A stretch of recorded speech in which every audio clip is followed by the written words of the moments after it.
ಪ್ರಸಾದ್. ನಾನು 1ನೇ ತರಗತಿಯಲ್ಲಿ ಓದುತ್ತಿದ್ದೇನೆ.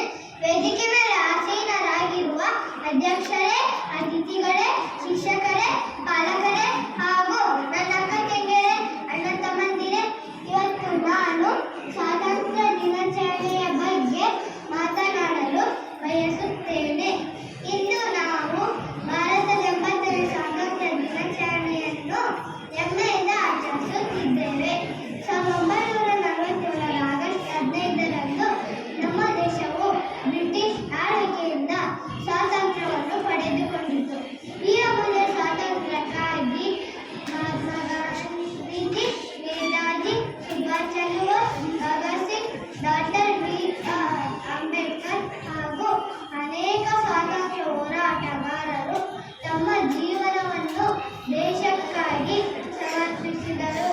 ಸ್ವಾತಂತ್ರ್ಯ ಎಂದರೆ ಕೇವಲ ಬಂಧನದಿಂದ ಮುಕ್ತಿಯಲ್ಲ, ಅದು ಜವಾಬ್ದಾರಿ, ಶಿಸ್ತು, ಸಮಾನತೆ ಹಾಗೂ ದೇಶ ಪ್ರೇಮದ ಸಂಕೇತವಾಗಿದೆ. ನಮ್ಮ ದೇಶದ ಅಭಿವೃದ್ಧಿಗೆ ಪ್ರತಿಯೊಬ್ಬ ನಾಗರಿಕರ ಪಾತ್ರ ಅತ್ಯಂತ ಮುಖ್ಯವಾಗಿದೆ. ಇಂದು ನಾವು ಶಿಕ್ಷಣ, ವಿಜ್ಞಾನ, ತಂತ್ರಜ್ಞಾನ, ಕೃಷಿ, ಕ್ರೀಡೆ ಮತ್ತು ಅಂತರಿಕ್ಷ ಕ್ಷೇತ್ರಗಳಲ್ಲಿ ವಿಶ್ವದ ಗಮನ ಸೆಳೆಯುವ ಸಾಧನೆಗಳನ್ನು ಮಾಡಿದ್ದೇವೆ. ಈ ಸಾಧನೆಗಳನ್ನು ಇನ್ನಷ್ಟು ಎತ್ತರಕ್ಕೆ ಕೊಂಡೊಯ್ಯುವುದು ನಮ್ಮ ಯುವ ಜನರ ಜವಾಬ್ದಾರಿಯಾಗಿದೆ.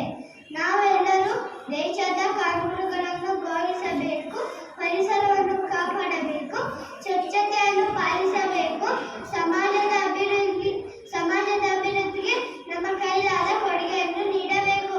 ದೇಶದ ಏಕತೆ ಮತ್ತು ಅಖಂಡತೆಯನ್ನು ಕಾಪಾಡುವುದು ಪ್ರತಿಯೊಬ್ಬ ಭಾರತೀಯರ ಕರ್ತವ್ಯವಾಗಿದೆ.